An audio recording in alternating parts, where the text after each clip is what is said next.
Bonjour à tous et bienvenue dans cette nouvelle vidéo des conseils de Maître Loïc. Aujourd'hui, nous allons évoquer un peu la langue française à travers l'orthographe et nous allons essayer de gommer certaines petites erreurs grâce à mes conseils, certaines petites erreurs que font des élèves dans leur pratique de la langue écrite. Alors la thématique de notre vidéo, l'objectif de notre vidéo sera de faire la différence entre A et A. A sans accent et A avec accent. Pour commencer, il convient donc d'identifier la nature de ces mots dans deux phrases différentes. Phrase de gauche, Léon a du chocolat. Phrase de droite, Léon rentre à la maison.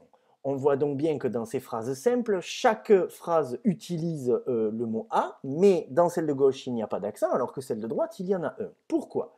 Bien parce que dans la phrase de gauche, le a sans accent, c'est le verbe avoir. Alors que dans la phrase de droite, le A avec accent, un petit accent grave, ne l'oublions pas, c'est la préposition. Et là, normalement, vous allez me dire, hop, hop, hop, maître, calme-toi, 2 minutes, stop. Toi, tu sais faire la différence entre le verbe avoir et la préposition, mais nous n'y arrivons pas forcément.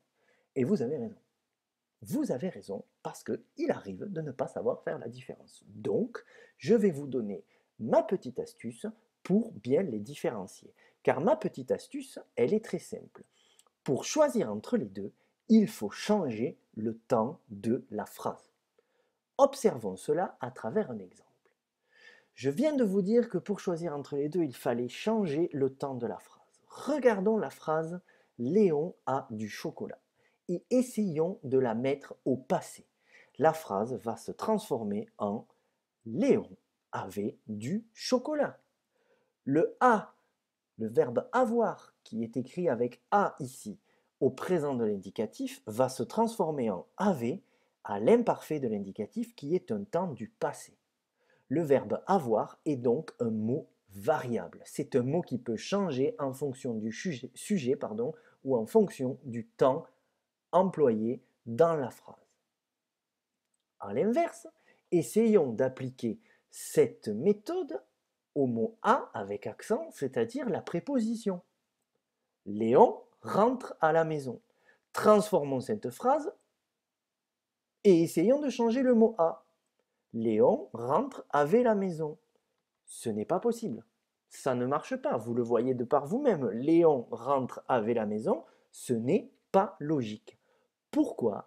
Parce que le A avec accent est un mot invariable. C'est un mot qui ne peut pas changer. Pour résumer, nous sommes face à une situation très simple. Nous avons une situation très simple. Le verbe avoir, le A sans accent, on peut le conjuguer et le mettre au passé, à l'imparfait. Par exemple, il a, il avait, j'ai, j'avais. C'est le même changement, sauf que là, on n'utilise plus le mot a, mais c'est pour bien illustrer l'idée. Donc le verbe avoir, c'est un mot variable. Il a, il avait, c'est un mot qui change en fonction du temps.